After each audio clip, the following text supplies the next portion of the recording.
Hoje no Tarek Notícias, polícia prende suspeitos de reusar testes de Covid-19 em aeroporto na Indonésia. Instituto Butantan suspende invase da Coronavac pela segunda vez por falta de insumo da vacina. Trem parte caminhão ao meio em estrada do Texas, nos Estados Unidos. Ministério da Economia notifica instituições para suspender financiamento agrícola com subvenção. Deputado francês leva cigarro de maconha ao parlamento durante debate sobre legalização da maconha. Na CPI, Marcelo Queiroga diz que é necessário reforçar a importância do uso de máscara. Eu sou Tarek Elaques e está no ar o Tarek Notícias.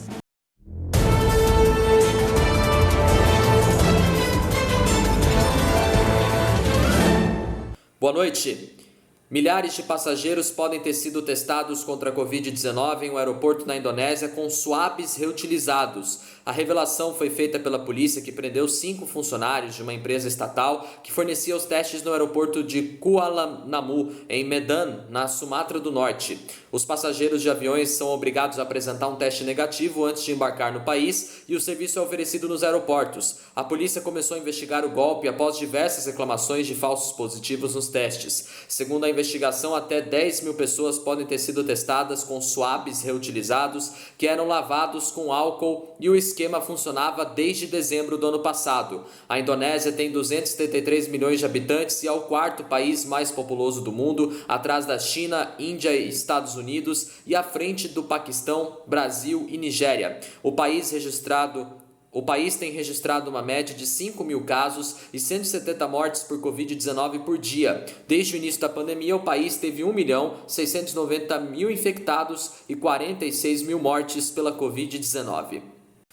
O Instituto Butantan suspendeu hoje o invase da vacina Coronavac por conta da falta de insumo farmacêutico ativo que é a matéria-prima do imunizante. É a segunda vez que o procedimento é paralisado por conta de atrasos no recebimento. O Instituto é parceiro da Sinovac e responsável pela etapa final de produção da vacina, que consiste em invase, rotulagem e testes de qualidade. Os atrasos e recorrentes adiamentos de prazos são vistos pelo Instituto como uma consequência das declarações feitas pelo governo federal para a China, que é o fornecedor do insumo. Na manhã de hoje, o diretor do Butantan, Dimas Covas, disse que houve uma redução na previsão de recebimento da matéria-prima da vacina e atribuiu o problema à falta de alinhamento do governo federal. Segundo o Butantan, o setor responsável pelo invase da Coronavac está ativo, mas passou a processar apenas doses da vacina contra a gripe. Hoje, o Instituto Butantan disse que solicitou à Sinovac 6 mil litros do insumo farmacêutico ativo para produzir aproximadamente 10 milhões de doses. Metade desse montante, porém, corresponde ao lote de que deveria ter sido enviado em abril. Em coletiva de imprensa hoje de manhã, Dimas Covas informou que nos próximos dias chegarão apenas 2 mil litros do insumo. Ao lado do governador João Dória, Dimas Covas participou da entrega de mais de 1 milhão de doses da Coronavac hoje de manhã. A China é fornecedora de insumos para a produção tanto da Coronavac do Instituto Butantan como da vacina de Oxford produzida pela Fiocruz. Ontem, o presidente Jair Bolsonaro insinuou, sem mencionar a China, que o novo coronavírus pode ter nascido em laboratório. Em seguida, questionou se não estamos enfrentando uma nova guerra. O governador João Dória também criticou as declarações. O diretor do Butantan afirmou ainda que existe a possibilidade de faltar insumo para a produção da Coronavac no Brasil. Um trem partiu um caminhão ao meio em uma estrada do Texas, nos Estados Unidos, hoje. Ninguém ficou ferido. As imagens foram registradas por um policial na cidade de Richmond, a 50 quilômetros de Houston, cidade mais populosa do estado. O caminhão, que levava um carregamento de garrafas de água, ficou preso no meio de uma encruzilhada quando foi atingido pelo veículo sobre trilhos. O trem não conseguiu parar a tempo e arrastou parte da carroceria do caminhão, que foi destroçada junto à carga arremessada pelo ar. Segundo as autoridades locais, a locomotiva ainda percorreu cerca de meio quilômetro depois do acidente até parar por completo, mas a via foi liberada rapidamente.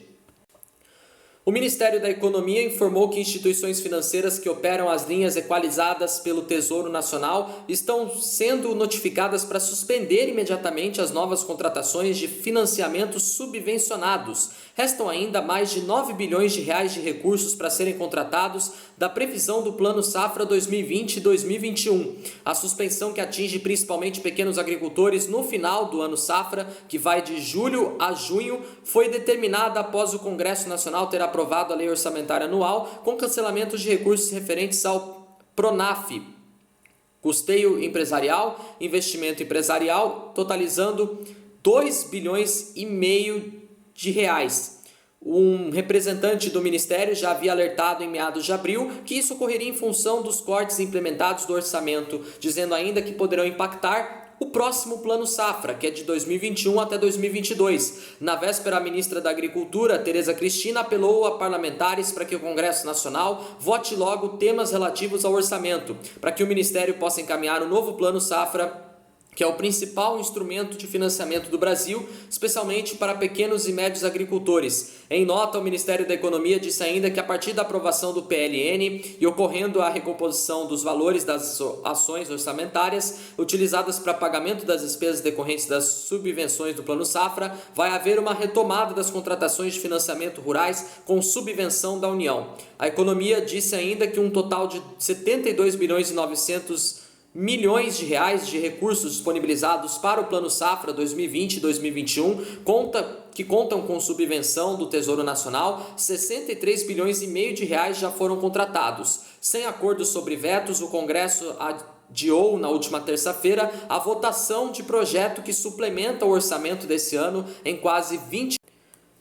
Uma missão parlamentar multipartidária apresentou ontem um relatório para defender a legalização da cannabis na França.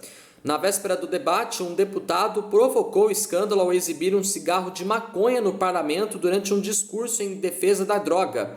Os franceses estão entre os principais consumidores da erva na Europa e, apesar das penas em vigor, o país é visto como um dos menos repressivos sobre o assunto. O deputado cientista François Michel Lambert começou seu discurso em defesa da maconha mostrando um copo de plástico com uma folha de cannabis estampada antes de exibir o cigarro, que lhe rendeu uma advertência imediata do presidente da Assembleia e um confronto com o ministro do Interior francês Gérald Darmanin. No dia seguinte à troca de farpas, foi apresentado um relatório parlamentar favorável à liberação da maconha. Os autores do documento preconizam a legalização para retomar o controle da situação diante do tráfico e visando proteger os menores de idade. A República em Marcha, segundo defendeu durante uma coletiva de imprensa Caroline Janvier, a deputada do partido A República em Marcha do presidente Emmanuel Macron, ela disse que foi uma das coordenadoras do relatório. Porém, mesmo se o documento relata o debate sobre o uso da erva, o presidente francês Emmanuel Macron já disse que contrário à medida. O chefe de Estado descartou a legalização, algumas vezes preferindo apostar em um grande debate nacional sobre as drogas, como disse há alguns dias. Atualmente, o uso de drogas no território francês está sujeito a multas de 3.750 dólares, o equivalente a 25 mil reais, e penas de até 1 ano de prisão, mas a maioria dos consumidores flagrados geralmente levam apenas uma advertência. Quanto ao tráfico, a França aparece como um dos países menos repressivos, já que as polícias existentes visam muito mais os usuários que os traficantes. A França é a campeã europeia de consumo de cannabis, com 5 milhões de usuários anuais. Estudos apontam que o país conta com 900 mil fumantes diários de maconha. O ministro da Saúde, Marcelo Queiroga, logo no início de sua fala na CPI da Covid hoje, disse que é necessário reforçar para a população a importância do uso de máscara contra a doença. O presidente Jair Bolsonaro costuma aparecer em eventos públicos sem máscara, item considerado fundamental por especialistas e médicos para conter a expansão da pandemia de Covid-19. Marcelo Queiroga, que está há 1 mês e meio no cargo, é o terceiro depoente a falar à comissão. Antes dele, na última terça-feira e ontem, foram ouvidos os ex-ministros da Saúde, Luiz Henrique Mandetta e Nelson Teich. Outro ex-ministro, Eduardo Pazuello, que inicialmente seria ouvido nesta semana, pediu para ter audiência adiada porque teve contato com pessoas infectadas por Covid e ficará de quarentena. A audiência com Eduardo Pazuello foi remarcada para o dia 19 de maio. A comissão foi criada para apurar ações e omissões do governo federal no combate à pandemia e para fiscalizar a aplicação de recursos federais por estados e municípios contra a Covid. Marcelo Queiroga foi à CPI na condição de testemunha. Isso implica que ele deve falar a verdade sobre o risco de incorrer no crime de falso testemunho. O ministro também defendeu a vacinação para o país deter a pandemia. O Brasil já registra mais de 410 mil mortes pela Covid-19. Marcelo Queiroga também ressaltou que o país tem aprimorado relações com organismos internacionais, como a Organização Mundial da Saúde, para buscar mecanismos de lidar com a pandemia. Ainda para esta quarta-feira está prevista uma audiência com o presidente da Anvisa, Antônio Barra Torres. O Tariki Notícias de hoje fica por aqui. Se você quiser rever nossos vídeos desde a nossa primeira edição do nosso jornal, tá aqui no nosso canal. Deixe seu like, se inscreva no meu canal e me acompanhe também no Instagram e no Facebook. Eu agradeço muito a companhia de vocês por hoje. Amanhã tem mais Tariki Notícias. A gente volta a se encontrar amanhã em mais uma edição do jornal Tariki Notícias. Obrigado pela companhia, uma boa noite para vocês e até amanhã.